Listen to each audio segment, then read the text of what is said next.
The history of the iPhone is something that can be nostalgic to look back on. Getting the addition of a selfie camera, the 30-pin charger changing to Lightning, the change from iOS 6 skeuomorphic design to the simplicity design of iOS 7, and going from a 3.5-inch display to a 5.5-inch with the iPhone 6 Plus.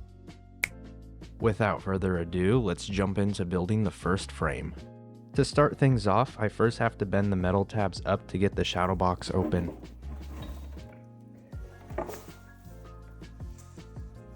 I'll be using spray-on adhesive and a wallpaper roller to help eliminate air bubbles. Garage door is open so I don't gas myself out with the adhesive.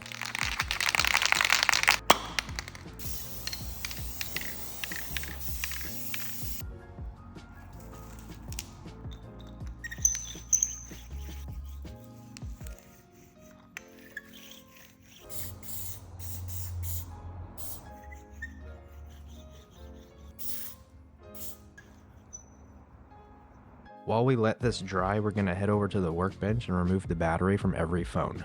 The reason I'm removing every battery is so we don't have an issue later on where the battery can have a chemical reaction and can puff up, like it already has on the iPhone 6 Plus and ends up pushing the screen outward. I'll begin with the original iPhone and we'll be replacing the back.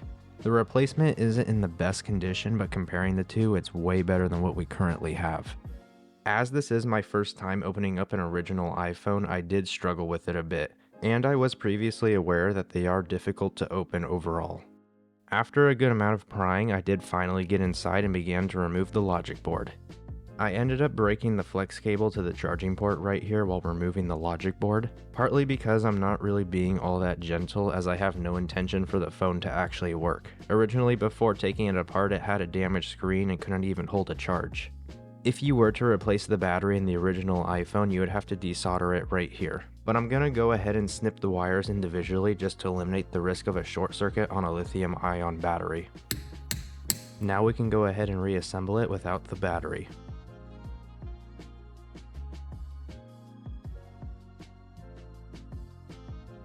Overall, the outer shell is in a much better condition than before. I'll go ahead and speed the process up to quickly get through the other phones.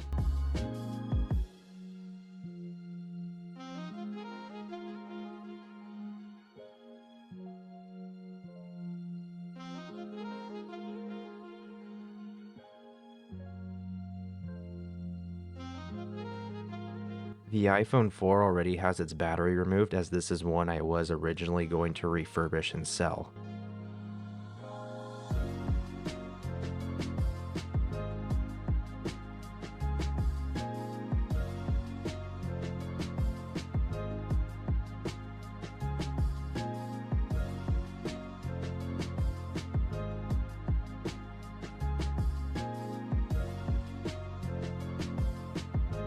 I have a don't do if you attempt something like this yourself. I was using a metal pry tool to get the batteries out and I ended up puncturing the swollen battery on the side and underneath. You're supposed to use something plastic like a credit or debit card if the adhesive pull tabs don't work.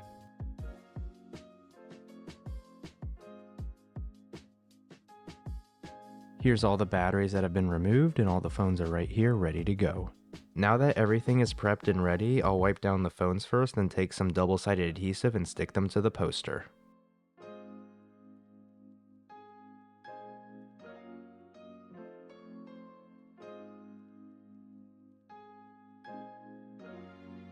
Before putting the poster in the frame, I'll mark out and drill the holes for the hardware that hangs it on the wall.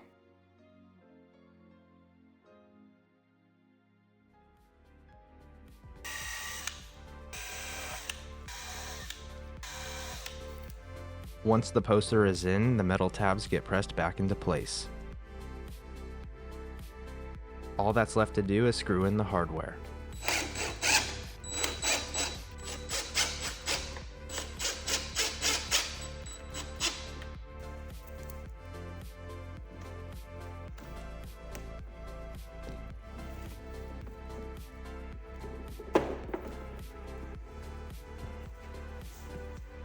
And just like that, we're done building a custom iPhone display frame. I wanted to say thank you to everyone who has helped my channel grow as we near 1,000 subscribers.